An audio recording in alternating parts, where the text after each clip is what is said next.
It's December 23rd, 2016, Edible Acres, doing an update video on our chicken compost feeding, chicken compost generating system.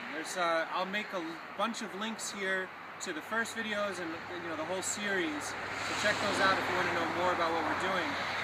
We're now in the second winter of having these chickens and being pretty committed to the idea of not really buying any feed, a tiny bit here or there, basically feeding them all whole grains that we barter with local farmers, and with a priority on trying to sprout those grains for them passively as much as possible, and having the chickens play an integral role in generating compost for our homestead operation, our gardens here. And so what I wanted to do is document early on here. This has been a colder winter than last, and we've had a bunch of nights in near single digits, in the teens, a bunch of days it didn't get above 20. So it's been cold, the ground is solidly frozen, and the goal is to provide our chickens a warm, hold on,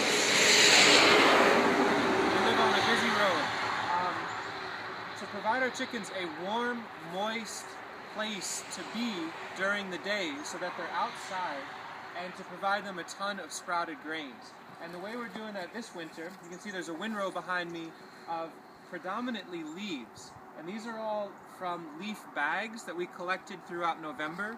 You can see where I've been scavenging these from. There's piles and piles of leaves. Now, as frozen as the ground is, the bare soil is frozen solid. Where we dumped bags of leaves in November, it is thawed.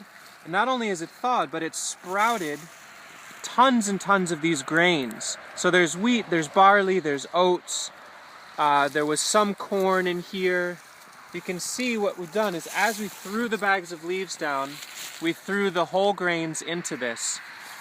And now it's a month later, kind of getting into the depths of winter, and what the chickens have access to are sprouted grains.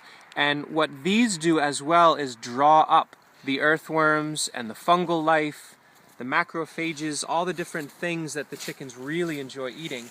And I've been collecting this during the days when it's too cold to do other stuff and piling it up into this huge windrow. And here, if you want to come closer, you can see.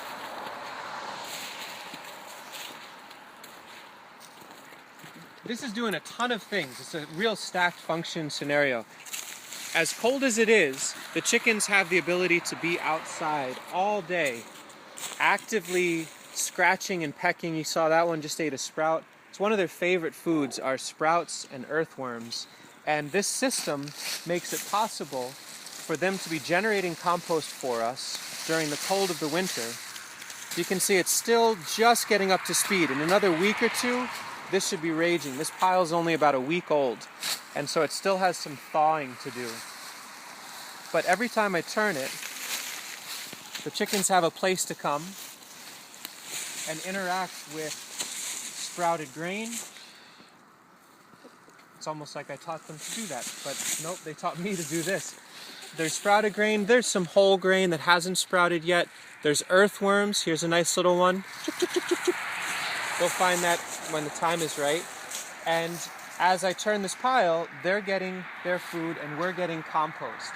You can see some are in a recess down in here.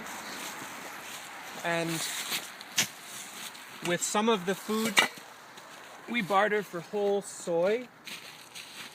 And we cook that soy on the wood stove. This has got some black walnut shells mixed in that still has some of the meat. So we've been eating the black walnuts. And then the excess fluids from these hot cooked grains is going to drip down and just make the compost even hotter. We barter for all of this grain, so there's no cost here. And in exchange for feeding our chickens for free, they're getting a really high quality of life during the pretty challenging cold winter months. And we'll end up with a mountain, an absolute mountain of beautiful, mineral-rich compost in the spring. And I mean, a side benefit is there's a reason to get outside when it's 15 degrees out and be active in the snow and be active in the cold.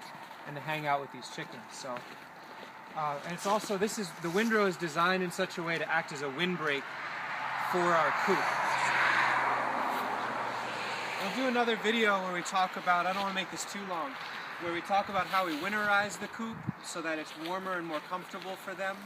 And I'll do another video where we talk about a cattle panel and greenhouse that's dedicated for the chickens, in another space that's going to be able to keep them extra warm when we get into the depths of February and March and those sorts of times of year. But for now, there's a big old windrow of steaming compost, keeping our chickens fed for free and providing us with beautiful compost. Thanks for watching, and we'll do some more videos soon. Make sure you subscribe if you want to see a lot more of this kind of stuff. Thanks.